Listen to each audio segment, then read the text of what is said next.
부동산 매매 시 잔금 받지 않고 선 이전 등기 후 10년 지나면이 이번 주제입니다.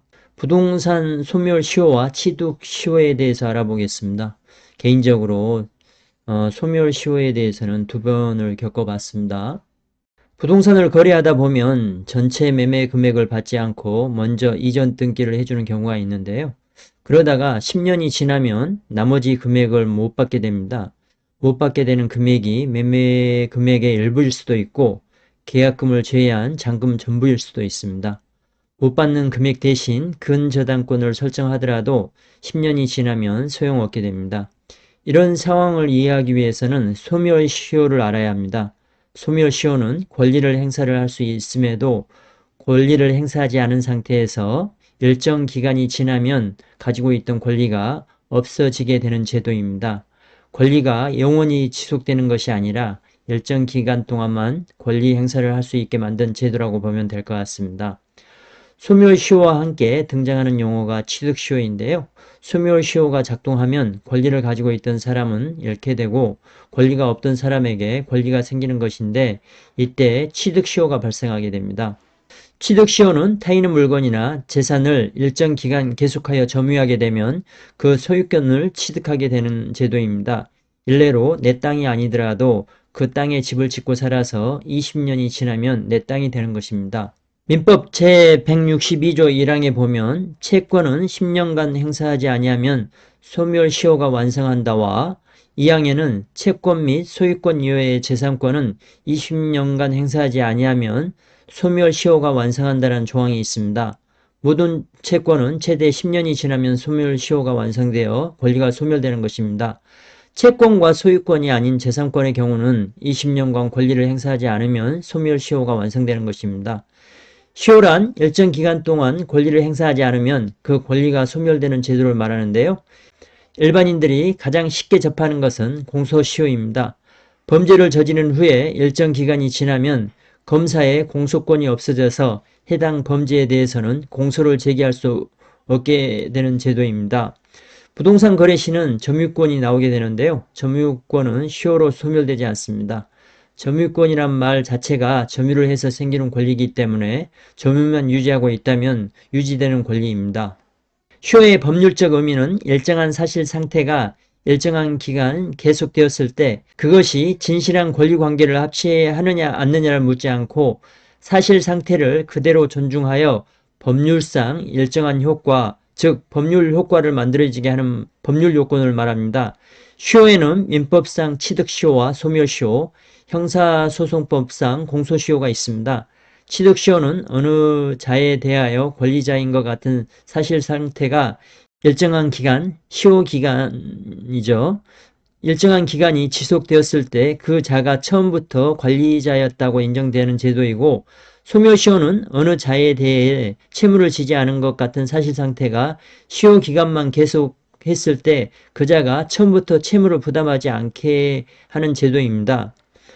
우리가 쉽게 접할 수 있는 시효는 부동산 매매에서 발생합니다. 부동산 매매 시 부동산 매매 청구권과 소유권 이전 등기 청구권이 발생하게 됩니다.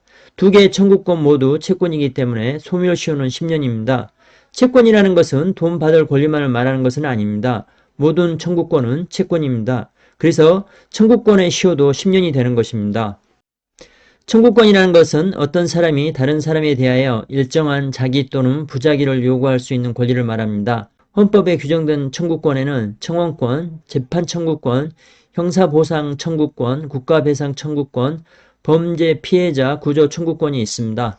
처음 제목이 부동산 매매 후에 잔금을 치르지 않고 부동산을 등기 이전한 후에 10년이 지나면 발생하는 일인데요. 여기서 부동산은 이미 매수자에게 등기 이전이 되어서 매수인이 점유하고 있어서 소멸시효와는 관련이 없다는 것이 대부분의 판단입니다. 원래 부동산 매매에 있어서 매매대금 청구권과 소유권 이전 등기 청구권은 동시 이행 관계에 있기 때문에 상대방이 의무를 이행하기 전까지 자신의 의무를 이행하지 않을 권리가 있습니다. 매도자는 소유권 이전에 협조하였다는 것을 보여주기 위해서는 등기 이전에 필요한 관련 서류를 법무사 등에 맡겨야 분쟁 시에 자기의 의무를 행한 것으로 판단을 받을 수 있습니다. 매매대금 청구권은 잔금기일 기준 10년이 지나면 소멸시효에 걸리게 됩니다. 잔금이 지불되지 않고 등기도 이전되지 않은 계약금과 중도금만을 지불한 상태로 10년이 지난다면 잔금 이행 청구권과 이전 등기 청구권 모두 소멸시효가 완성이 되는데요.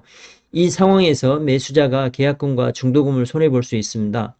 때로는 근저당권 설정을 통해서 잔금의 안전성을 확보하려고 하는데요. 근저당 설정이 잔금에 기반하여 설정한 것이기 때문에 잔금 채권이 소멸시효에 해당되면 근저당 설정도 무효가 되어 해당 근저당 등기는 말소될 수 있습니다. 일반인들이 가장 많이 접하는 소멸시효가 적용되는 경우는 주택임대차보호법입니다. 대법원에서는 주택임대차보호법에 적용을 받는 임대차에서 임대기간이 경과한 후에 임차인이 보증금을 반환받지 못하였다는 이유로 이사를 가지 않고 그 임차 목적물을 계속 점유하고 있다면 임차인의 임차보증금 반환 채권에 대해 소멸시효가 진행되지 않는다고 판단하고 있습니다. 보증금을 돌려받지 못한 상태에서는 이사를 가면 안 되는 이유가 소멸시효에 있습니다. 계약 당사자 일방이 이행을 지체하거나 이행 불능이 되었을 경우에는 그 상대방은 계약을 해지할 수 있는데요. 계약을 해지하려면 자신의 권리가 살아있어야 합니다. 권리가 시효 완료로 인해서 소멸한 경우에는 계약을 해지할 수 있는 대상이 없어져서 해제권을 행사할 수조차 없게 됩니다.